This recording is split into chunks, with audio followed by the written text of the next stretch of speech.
Hi guys, तो अब हम पढ़ने वाले हैं article 21। Article 21 one of the most important article है कॉन्स्टिट्यूशन का। क्यों? ये देता है हमें सारी राइट्स हमारे लाइफ की, पर्सनल लिबर्टी की।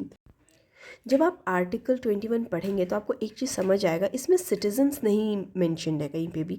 ये कहता है कि जो भी ह्यूमन बींग, जो भी पर्सन इंडियन टेरिटरी पे रह रहा है, ये राइट्स उसको मिलेंगी, चाहे वो एक फॉरेनर हो, एनआरआई हो, कोई भी हो।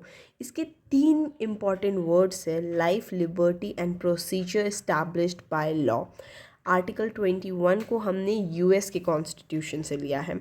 जब हम बात करते हैं कि ड्यू प्रोसेस ऑफ लॉ और procedure established by law, doctor Bhimrao Ambedkar चाहते थे कि हम ड्यू प्रोसेस ऑफ लॉ को लाएं, पर सर अलादाबी कृष्णा अय्यर ने ये कहा कि अगर हम ड्यू प्रोसेस ऑफ लॉ को लेके आएंगे तो क्या होगा, फ्यूचर में अगर हमें कोई भी न्यू लेजिस्लेशंस लाने तो हमें बहुत प्रॉब्लम आएगी, और बेस्ट रहेगा कि हम प्रोसीजर इस्टेब्लिश्ड बाय लॉ को लेके आएँ।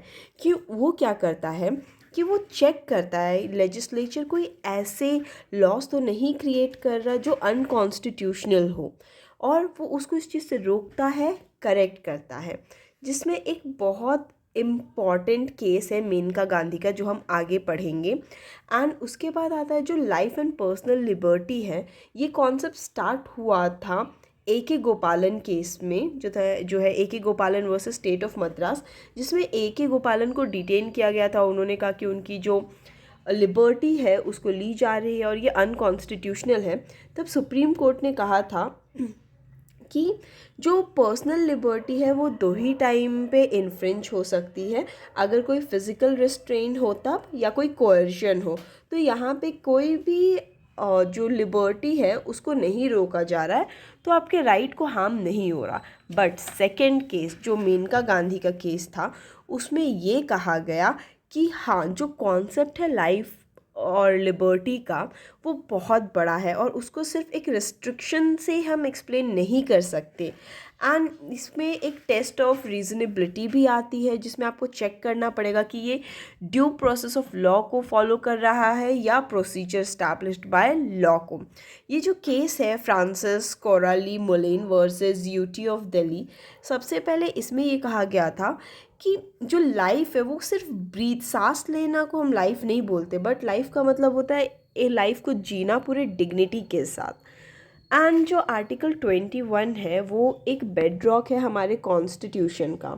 जो आर्टिकल 21 है उसके अंदर में बहुत सारे राइट्स हमें दिए गए हैं, और एक लिमिटेड राइट्स का कोई पैकेज नहीं है इसमें। बट जितने भी राइट्स जो है वो लिबर्टी या लाइफ से रिलेटेड होते हैं, वो सब आते हैं आर्टिकल 21 में। इसलिए हम इसको अम्ब्रेला राइट्स भी बोलते हैं, जिसमें आपकी right to privacy, timely delivery of justice, under trial prisoners, detaining, custody, basic humans, women's right, assurance of fair trial, right to livelihood, सब दिया गया है। जो इंटरकास्ट मैरिजेस है उसको भी इसमें इंक्लूड किया गया है कि ये एक राइट है। वो अगर मेजर्स हैं तो वो ये अपनी चीज़ अपनी चॉइस से कर सकते हैं। और जो लिवलीहुड है उसके बीच में मेन एंड वुमेन के बीच में कोई भी डिस्टिंक्शन नहीं होना चाहिए, और हर जगह एक्सेस होनी चाहिए टेम्पल्स में या कहीं पे भी जाने की। अब क्या हुआ कि जब राइट टू लाइफ दिया गया तब लोगों को एक और डाउट आने लगा कि अगर राइट टू लाइफ है तो राइट टू डाई भी होगा। तो कोर्ट ने कहा, अरुणा शानबाग केस में, ये आपने सुना होगा, एक नर्स का केस है जो बहुत ही पेनफुल स्टोरी थी, उसमें कहा गया कि अगर राइट टू लाइफ दिया गया है तो राइट टू डाई का भी राइट देना चाहिए। तब कोर्ट ने ये कहा कि हम राइट टू डाई तो नहीं दे सकते, बट जो यूथेनेशिया होता है, मतलब मर्सी किलिंग, वो दो टाइप का होता है। एक होता है एक्टिव यूनिथेशिया और दूसरा होता है पैसिव यूनिथेशिया। तो एक्टिव यूनिथेशिया में जब आप कुछ करते हैं कि इंसान को मार दिया जाए, और पैसिव में कि आप कुछ नहीं करते उसको बचाने के लिए, हम वो कर सकते हैं। अब आता है बात आर्टिकल 21 एंड इमरजेंसी का, कि इमरजेंसी के टाइम पे क्या होगा। तो आर्टिकल 359 जो है, जो प्रेसिडेंट को पावर देती है कि इमरजेंसी के टाइम पे आर्टिकल 21 जो है वो सस्पेंड किया जा सकता है, और अभी तक पूरे 3 बार इस आर्टिकल का यूज़ हुआ है। बट तभी आया एक लैंडमार्क केस जिसमें ये कहा सुप्रीम कोर्ट ने कि जो था ADM जबलपुर वर्सेस शिवकांत शुक्ला के केस में, कि even during the time of emergency article 21 suspend नहीं होगा। एंड ये हुआ था 44th अमेंडमेंट में। उसके बाद आया article 21A, right to education.